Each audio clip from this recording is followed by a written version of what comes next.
शादाब चौहान, आपसे समझना चाह रही हूं कि अगर दो शख्स प्यार में होते हैं तो जरूरी है कि उनको मुस्लिम धर्म अपनाना पड़े? अगर दो धर्म की बात हो रही हो, दो धर्म के लोग हैं और आपस में अलग अलग धर्म के और प्यार में हो, तो जरूरी है कि मुस्लिम धर्म अपनाने का दबाव हो? देखिए अर्पिता जी, भारत के संविधान में हर नागरिक को आजादी है कि वो अपना धर्म चुने और अपना लाइफ पार्टनर चुने। वो इंडिविजुअल, उनके अपने राइट्स हैं।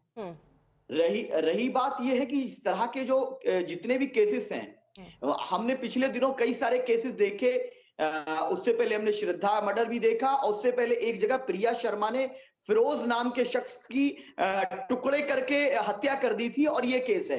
तो इस तरह के केसेस में जहां पर पेरेंटल इंटरफेरेंस नहीं होता है, जहां वेस्टर्न कल्चर ज्यादा हावी होता है, वहां इस तरह के केसेस ज्यादा आ रहे हैं। इसीलिए हमने अनुरोध किया था भारत के युवाओं से, युवकों और युवतियों से, कि अपने परिवारों से कोई चीज ना छिपाएं, अपने माता पिता को अपना से दूरी ना बनाएं। उनको अगर सही चीज, सारी जानकारी रहेगी, इस तरह का कृत्य नहीं हो। रही बात लव जिहाद की, लव जिहाद जैसा शब्द ला करके भारतीय जनता पार्टी या उससे समर्थित ऑर्गेनाइजेशन इस वर्ड को मुसलमानों के खिलाफ इस्तेमाल करना चाहते हैं। इस्लाम में तो यह, अगर आपको कोई पसंद है, इस्लाम में तो ये, अगर आपको कोई पसंद है तो आप अपने परिवार के जरिए उससे डायरेक्ट बात कीजिए और एक तरीके से शादी कीजिए। किसी के साथ भी इस तरह, ये लिव इन रिलेशनशिप का कंसेप्ट ही नहीं है इस्लाम में। तो इसीलिए मैं कह रहा हूं कि कॉन्स्टिट्यूशनल राइट और रिलीजियस राइट दोनों को मर्ज मत कीजिए। इंडिविजुअल राइट अलग है, लेकिन मुसलमान अगर है तो उसको शादी का तरीका अलग है। जैसे हिंदू धर्म में उनका अपना शादी का तरीका अलग है, लेकिन कॉन्स्टिट्यूशनल राइट दोनों को इंडिविजुअली है। लेकिन वेस्टर्न कल्चर अगर भारत पे हावी होगा तो नुकसान होगा। मेरा सवाल मैं फिर से दोहरा देती हूँ। आपने सारे जवाब एक साथ दे दिए, पता नहीं कौन कौन से सवाल अपने दिमाग में गढ़ के। मैं एक बार सवाल दोहराती हूँ।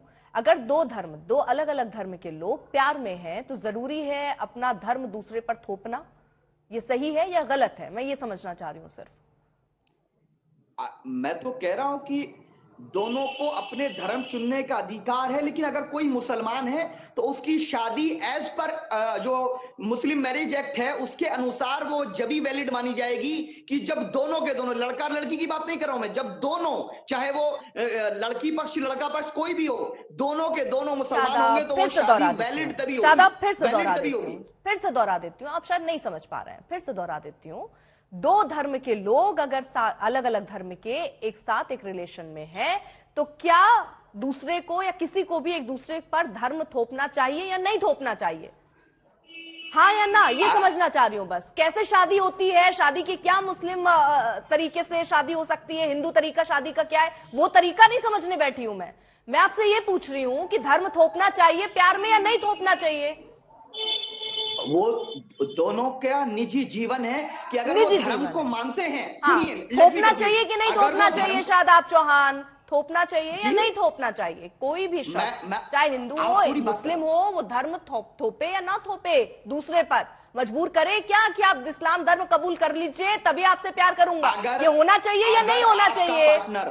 अगर आपका पार्टनर, आपके अंदर ये सहमति नहीं बन सकती कि धर्म एक हो, तो हमें लगता है कि यह सहमति भी बनना बहुत मुश्किल है कि आप 50 साल आने वाले इस जीवन में साथ मिलकर रह सकें। ऐसा हमारा मानना है। हो सकता है, ठीक है, यानी आप हाँ नहीं में हाँ और ना जवाब नहीं दे पाएंगे, लेकिन आप क्या कहना चाह रहे हैं वो तात्पर्य शायद समझ गए।